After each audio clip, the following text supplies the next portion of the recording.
Good afternoon. My name is Corey Gochenaur, and I am a local public high school history teacher.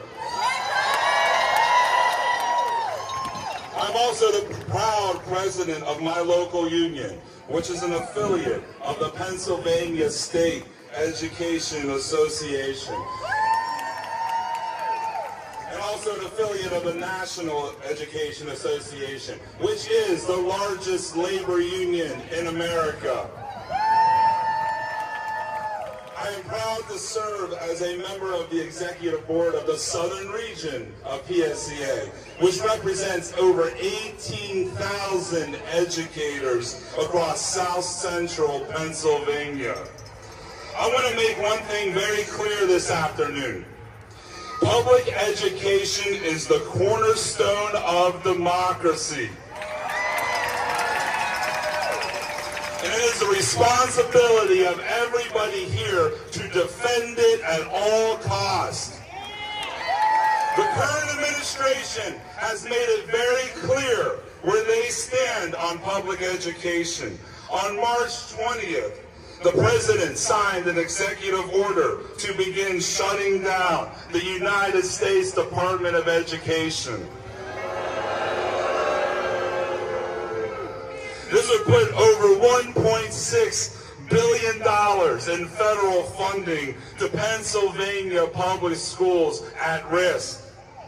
In the 10th Congressional District of Pennsylvania, this action puts the following support to public schools at risk. It puts $147 million in federal funding to K-12 resources and staffing in public schools in the 10th district at risk.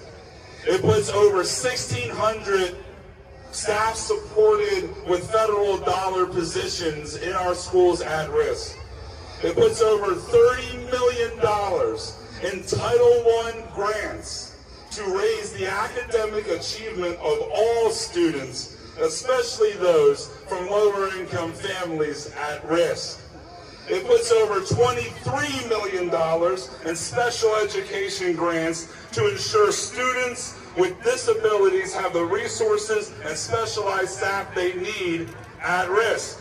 And finally, if that's not enough, it puts over $67 million right here in the 10th district for school meals to meet the basic needs of our students so they are ready to learn at risk. This is what the billionaire-dominated administration finds wasteful. It is an attack on the principle of equality that is a core belief of public education. I think that everybody here would love to hear Scott Perry's respond to those facts, but no one can seem to find him.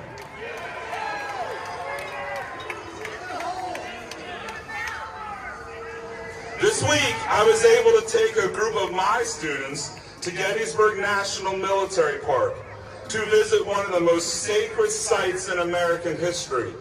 This was facilitated by the National Park Service. My students were guided through the battlefield by a park ranger. The cost of this to my school district was nothing. It is a service provided to Americans because we collectively agree to the importance of providing some things as a public good. The attacks on and elimination of government services are unwarranted and they are cruel.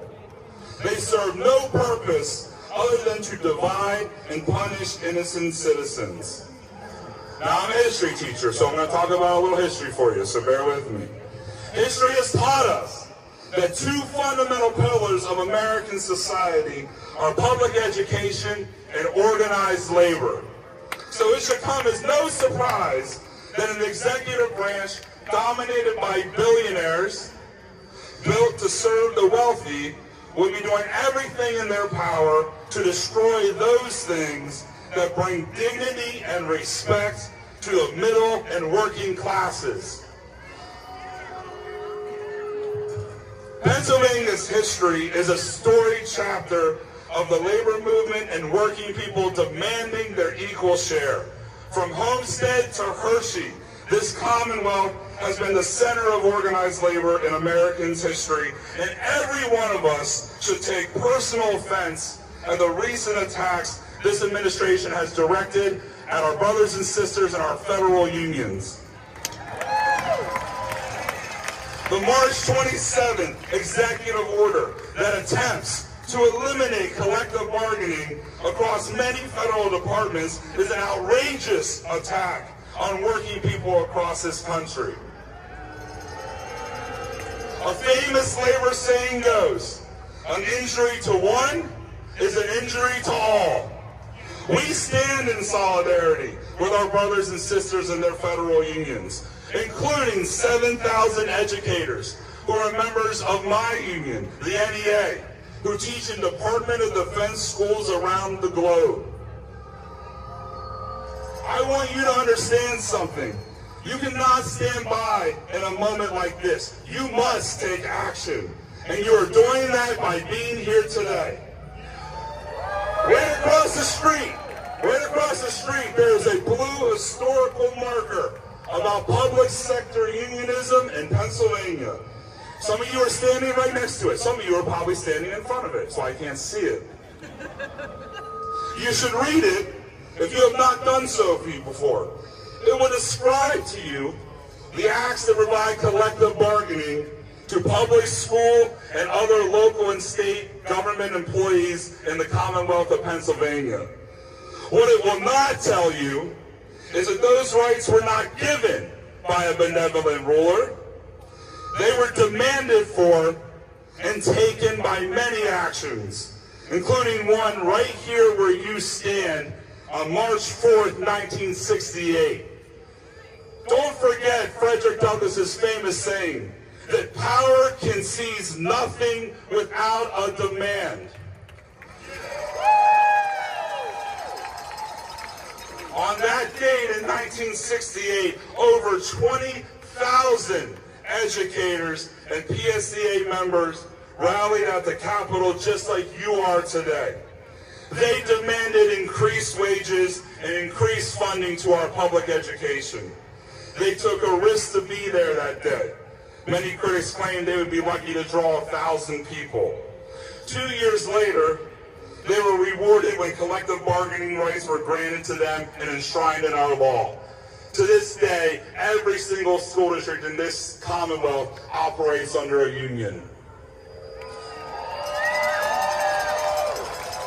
You are standing where history has taken place. Your resistance is critical for the whole country to hear and see that we, the people, will not take this attack on our way of life. I thank you for being here and doing what must be done. Thank you.